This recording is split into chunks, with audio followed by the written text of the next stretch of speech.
internautes, bonjour. Adjoufou est une localité située dans la commune de Port-Boué. À proximité de l'aéroport Félix Houphouët-Boigny, elle est visée depuis le mardi par un déguerpissement.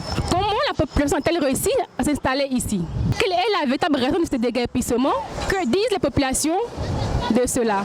Suivez-nous pour en savoir plus. Là, à la Gagne, moi je suis burkinabé. Ici, là, il y a mon propre papa, il y a son cocotier ici, à Gif ici, presque 200 hectares. Même à Gif, même commune. C'était pour les Blancs. Après les Blancs sont quittés. On dit c'est une cité. On a vu les salés. Ça qui est venu installer ici, sa meilleure façon de venir installer. Mais si on sait que là où on est installé, ce n'est pas normal, il peut nous dire, il ne faut pas que vous avez installé. Si on nous a laissé d'installer, la terre là, c'est pour l'État, c'est pour eux. Si nous on a vu installer, on les nomme. On a 3000 votants qui ont voté, même les présidents de la République. Donc nous on demande qui nous a installés ici, ce n'est pas les questions. Nous on demande qu'on va quitter, on appelle pour quitter, mais ça doit être comment? On appelle pour quitter, mais ça doit être avec le respect. Ce qui est mieux pour vous, ils vont casser. Donc on vous donne 48 heures.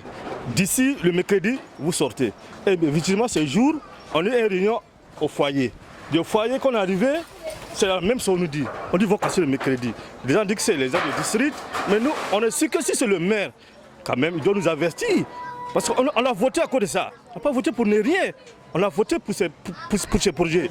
Puisqu'on nous a donné 48 heures, on n'a pas eu le temps de faire quoi que ce soit. On est obligé d'aller rapidement demander pardon à telle personne. Il faut garder ça pour moi. Aller dans l'autre quartier, pardon, il faut garder pour moi. Mais c'est baissé là. Les maisons, les toits, tout a été enlevé.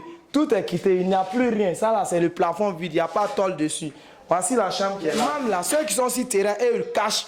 Au président, peut-être qu'il ne voit pas. Vraiment, s'il voit ces vidéos, qu'il ait pitié, il n'a qu'à regarder. Peut-être qu'un jour, lui-même, il pourrait être dans cette situation. Il n'a qu'à voir si les rôles étaient inversés. Il allait être comme nous. Ça n'allait pas lui faire plaisir. Donc, si Dieu l'a mis devant nous, c'est pour que non, il nous dirige. Pour diriger quelqu'un, il ne faut pas le frapper, il ne faut pas le faire pleurer. Plusieurs personnes qui pleurent, les vieilles, les vieux. Il y a beaucoup qui sont morts. Par avant, ils ont fait ça devant là. Il y a beaucoup qui sont morts. Aujourd'hui, nous, on a vu. La dernière fois, on a vu qu'ils sont là cassés, les gens sont dans la maison est tombée sur d'autres, ils sont morts. Ils n'ont pas parlé de ça dans les télévisions. On n'a pas vu ça, mais c'est nous, on a vu ça en réalité ici.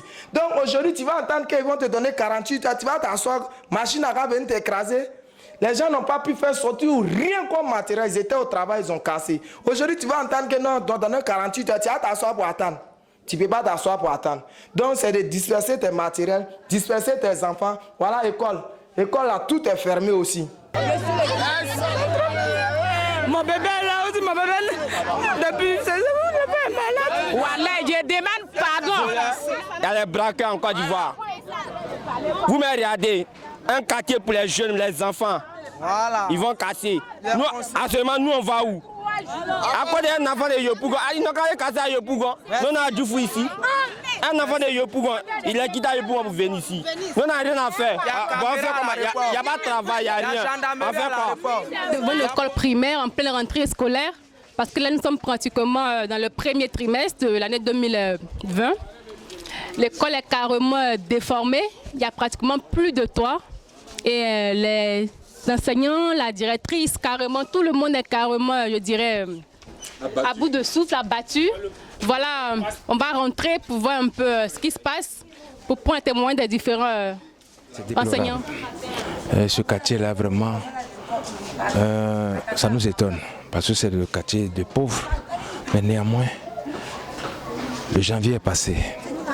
Ils n'ont même pas tenu compte de ça. Même si un enfant est mort à Paris, là-bas, là, c'est pas ici l'enfant est passé pour aller sur la piste.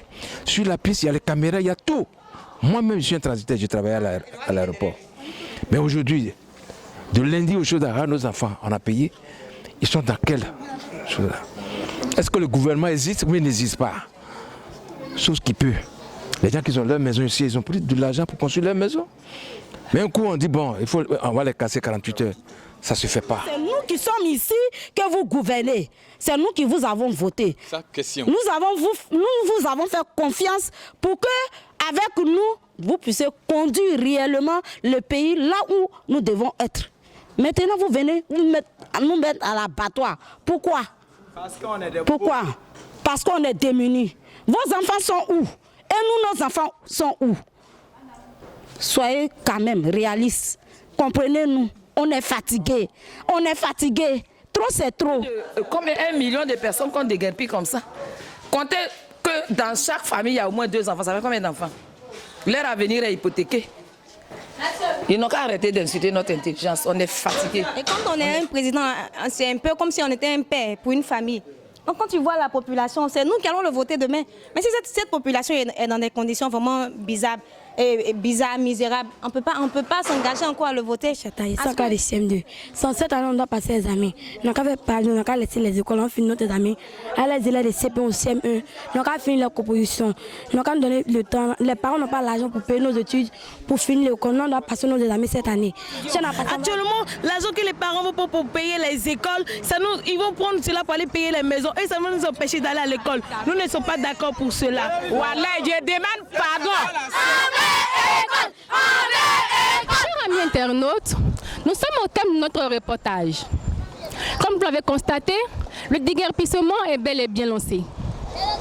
Que pensez-vous d'une telle décision? Vos réponses en commentaire. Merci de nous avoir suivis et à très bientôt.